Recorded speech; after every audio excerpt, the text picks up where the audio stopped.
Bonsoir frères et sœurs congolais. Je suis en train de faire une réaction à une vidéo que j'ai vue en ligne d'un frère congolais qui parle du Congo comme si c'était une parcelle. Le papa était mort qu'on essaie de récupérer. Une analogie qu'il a faite par rapport à la situation politique que nous avons connue au Congo et que vous connaissez tous. Moi, je viens juste attirer votre attention sur une chose. On est en train de crier, on est en train d'avoir peur que le pays va être récupéré par les étrangers, que nous avons eu des étrangers qui sont entrés, ont envahi les pays et se sont introduits dans le système politique du pays. Ils ont fait une invasion, ils ont pris les postes politiques chez nous.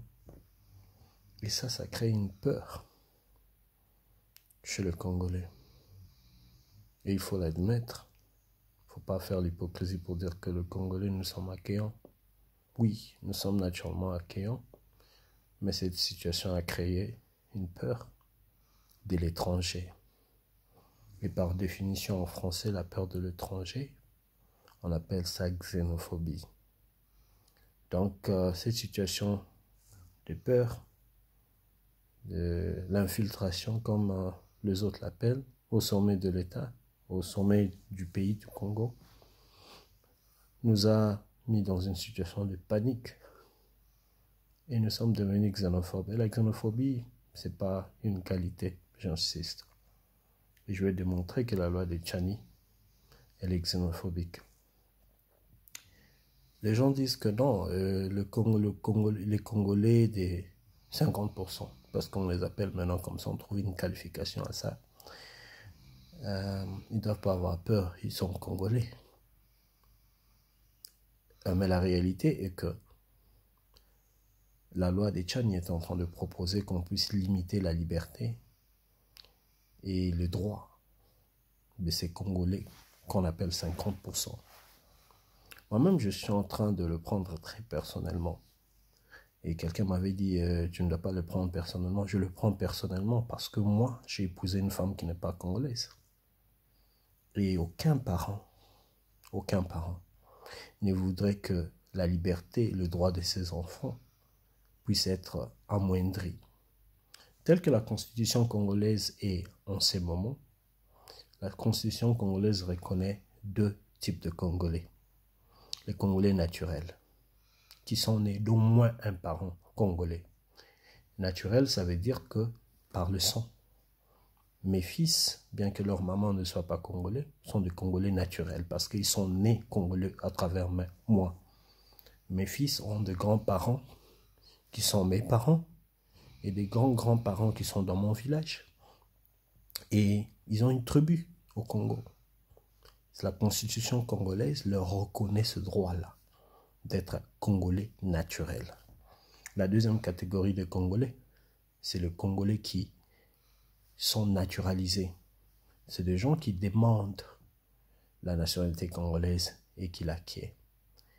La différence entre le Congolais naturel et les Congolais naturalisés est que les Congolais naturalisés ne peuvent pas accéder aux hautes fonctions politiques au Congo.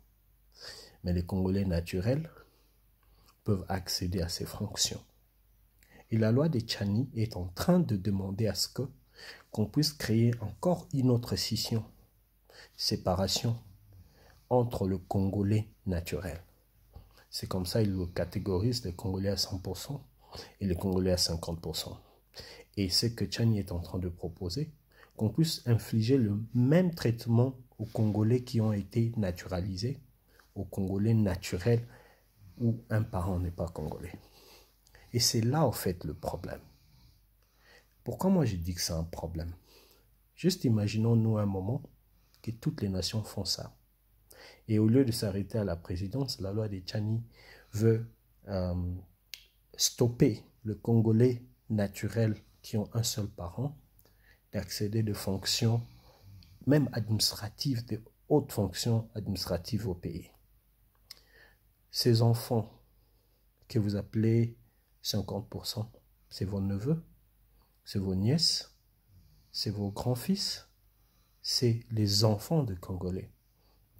J'ai aussi suivi une dame qui était 50%, qui est en train de dire que cette loi était bonne.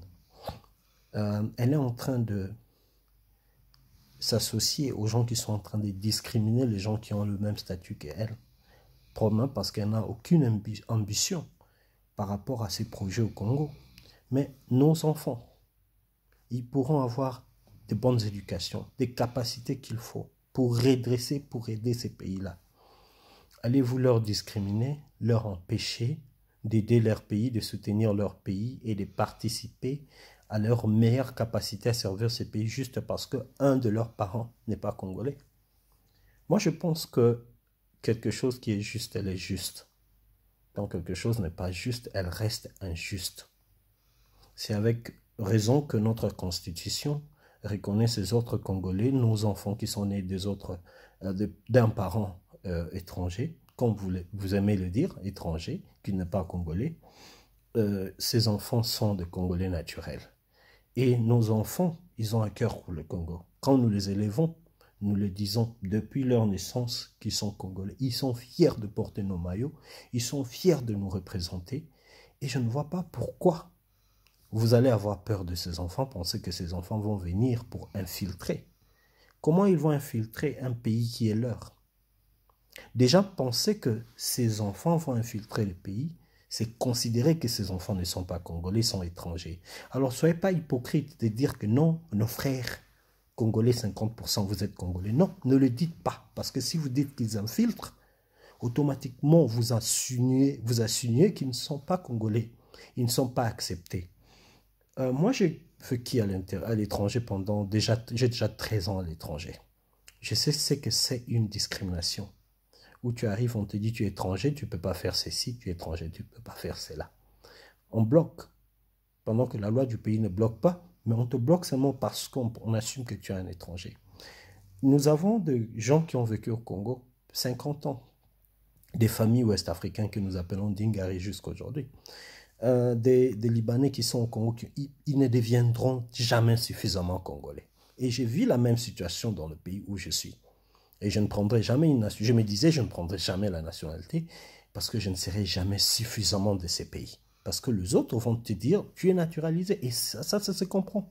Mais si vous commencez à appliquer ces mêmes lois aux enfants qui sont nés de notre propre sang, je pense qu'il n'y a rien de juste dans tout ça. Toute justification que vous pouvez donner pour faire passer une loi comme ça, elle est méchante. Et les gens qui sont en train de pousser cette carte-là, ce sont des gens qui sont ancrés déjà dans les tribalismes et qui sont seulement en train d'extendre ça au niveau national pour exclure un groupe de Congolais qui sont là pour aider par peur qu'ils sont étrangers et qu'ils vont envahir. J'aimerais insister sur un élément. Je ne suis pas katombiste, mais je viens juste insister sur un élément. Je pense que cette carte politique aujourd'hui est en ces moments en train d'être utilisée pour disqualifier Moïse Katumbi prendre le pouvoir. Vous voulez changer toute une constitution d'un pays pour disqualifier une seule personne. Et n'oubliez pas, la loi, la constitution va aller au-delà de Katumbi. Ça ne va pas seulement vous aider politiquement à enlever Katumbi, mais ça va aussi créer la discrimination de beaucoup d'autres Congolais qui viendront après. Et moi, je pense que c'est méchant. Je pense que c'est hypocrite. L'hypocrisie, c'est plutôt de votre côté. Vous devez être honnête. Et vous savez, on peut être hypocrite, mais la vérité finit par sortir. L'effet que cette proposition de Tchani est en train d'amener au Congo, c'est tout autre. Ça ne nous protège même pas contre les infiltrations. Au contraire, ça crée une haine, un manque de considération pour nos propres enfants congolais naturels qui sont nés d'un seul parent. J'ai vu en ligne des discussions avec des gens qui me disent « Vos enfants sont des étrangers ». Ils disent « Non, ils sont congolais, tu vois. » Si c'est quelqu'un proche de moi, des amis qui viennent chez moi à la maison, ils disent « Non, Christ, tes enfants sont congolais, tes enfants sont congolais. » Mais quand vous appelez Moïse Katumbi, qui a un parent congolais et l'autre non congolais, étranger, et vous essayez de me dire que mes enfants sont congolais, vous êtes hypocrite. Parce que la loi ne va pas seulement s'appliquer à Moïse Katumbi, mais ça va s'appliquer à tous nos enfants. Certains me disent, non, vos enfants peuvent faire le commerce et ils peuvent faire autre chose. Mais pourquoi pas s'ils ont des capacités? Parce que, disons-nous la vérité, si ce pays est ce qu'il est aujourd'hui, si nous sommes sortis de ces pays-là parce que nous voulons chercher mieux pour nous et nos enfants, alors, si ces pays-là ne permettent pas que les enfants atteignent le potentiel maximum qu'ils peuvent pour servir le pays, si nous sortons pour leur donner le meilleur potentiel, quand ils rentrent, ils auront beaucoup de capacités pour aider ces pays-là. Pour qu'on vous construise un individu privé qui construit un hôpital de la taille de Mutombo Dikembe, même que l'État n'arrive pas, Mutombo Dikembe a dû sortir du pays. Mutombo Dikembe pouvait être basketteur au Congo pendant toute sa vie, il n'allait rien faire pour le pays. Si nous sortons de ces pays, c'est pour essayer de donner mieux au Congo. Je vais vous rappeler, vous dire, CNN a publié des statistiques. Les Nigérians, c'est le Nigérien ou Nigérian, ou du Nigeria au fait, en anglais, ça se mélange un peu, représente la population la mieux éduquée aux États-Unis. Les statistiques de CNN ont montré qu'au moins 60% des Nigériens qui vivent aux États-Unis, ils ont un bachelor degree, c'est-à-dire un graduat. Et au moins 45% d'entre eux occupent des positions de management. Ils font beaucoup d'argent qu'ils paient en taxes aux États-Unis, mais ils envoient aussi beaucoup de milliards au Nigeria. C'est ce qui fait qu'un pays comme l'Afrique du Sud, malgré toutes ces infrastructures, malgré toutes les mines qu'ils exploitent, l'organisation, le Nigeria reste le pays la plus grande économie africaine. Je voulais juste dire ceci. La force du diaspora, la force des enfants qui sont nés à l'extérieur. Et parmi ces Nigérians, vous le voyez dans des films. Vos grands acteurs noirs à Hollywood, ce sont des Nigérians. Beaucoup d'entre eux sont nés en Angleterre, des parents nigérians. Mais ils se considèrent fièrement Nigérians et ils n'ont aucune limitation par rapport à leur liberté dans leur pays. Et j'insistais juste pour ça, pour dire qu'une loi comme ça a plutôt un effet néfaste sur un groupe de Congolais plutôt que nous protéger. Je reviens sur l'aspect de protection. Vous avez peur que les étrangers puissent vous infiltrer. Un exemple est donné ici, Joseph Kabila. Joseph Kabila, nous ne l'avons pas vu grandir au Congo. Des rumeurs au Congo disent qu'il est étranger. Mais qui parmi vous a une preuve que Laurent Désiré Kabila n'est pas son papa? Qui parmi vous a une preuve que Maman Sifa n'est pas sa maman? Laurent Désiré Kabila est à 100% congolais. Nos frères qui l'ont soutenu de sa province du Katanga, eux-mêmes ont dit que c'est un Katangais à 100%. Est-ce que si Joseph Kabila n'est pas congolais, vous pensez vraiment que cette loi va protéger les Congolais contre l'infiltration? Pendant que parmi vous, vous avez vous-même des gens qui vont créer une maman et un papa pour quelqu'un qui n'est pas congolais et qui vont créer des documents qui vont supporter qu'il soit congolais.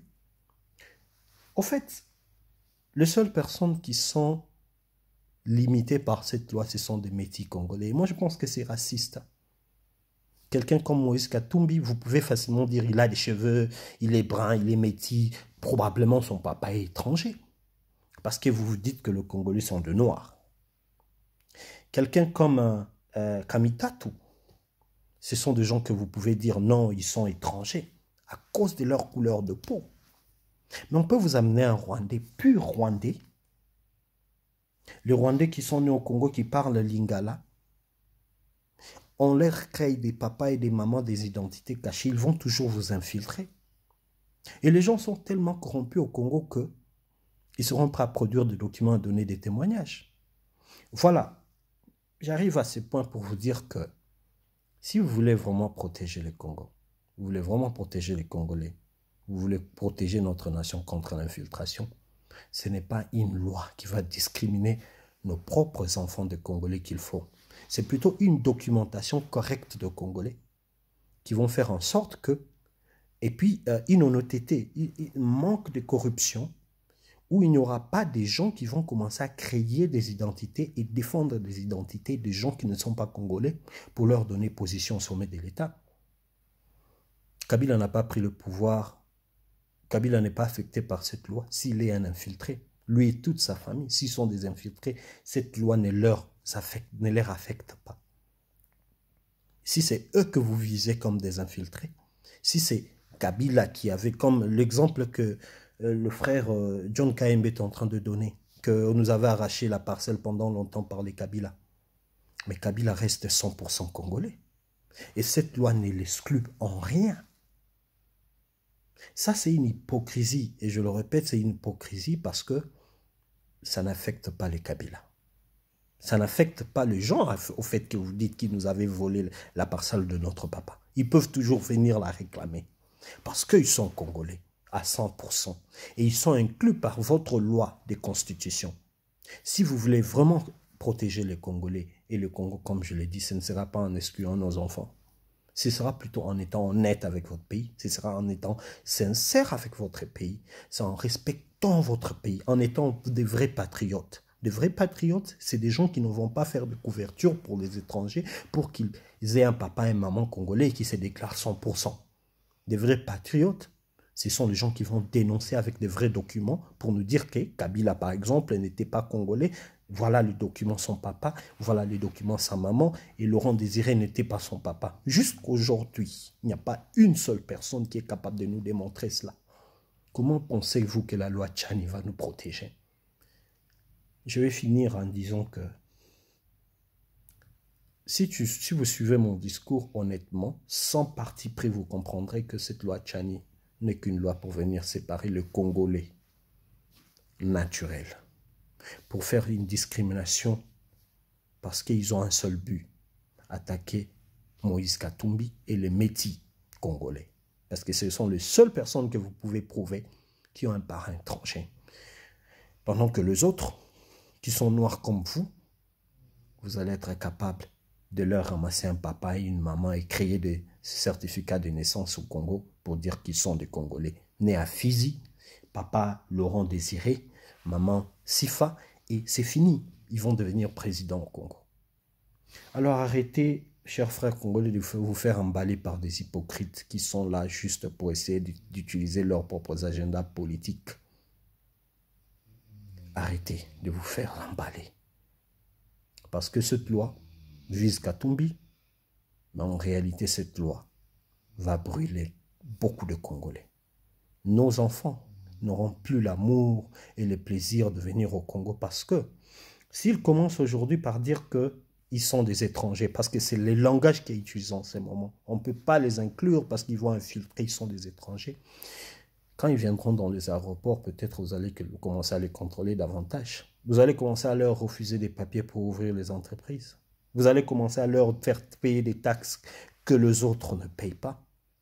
Vous allez commencer à manipuler beaucoup de choses. Pendant que ces enfants sont vos neveux, ce sont vos cousins de sang. Ce sont vos grands-parents de sang. Et vous tous qui racontez ces histoires-là, je prie Dieu qu'un jour, vous arrivez à tomber amoureux d'une femme qui n'est pas de chez nous. Parce que, si vous voulez vraiment arriver à être au succès de votre loi, allez jusqu'à dire que le Congolais ne peut pas épouser une femme de l'extérieur. Parce que si nous épousons nos femmes de l'extérieur, nos enfants vont être déchus de leurs droits comme Congolais, d'exercer leurs droits et de servir leur pays. Je suis à 20 minutes. Je pense que ce message va passer. Arrêtons la xénophobie, la haine de l'étranger. Et surtout, la haine de ceux qui ne sont même pas étrangers, nos propres enfants. Mes enfants, c'est les enfants de mon père, les grands enfants de mon père. C'est les grands enfants de mon grand-père. C'est les grands enfants de mon grand-père. Ce sont des Congolais. Et rien ne va prendre leur droit d'aimer, de chérir, de participer pleinement à la vie politique du Congo. Et nous souhaitons que cette loi de haine, cette loi de xénophobie, cette loi qui s'attaque à une seule personne mais qui va affecter tout le monde dans le futur, puisse tomber. Que Dieu bénisse le Congo et tous les Congolais unis. Amen.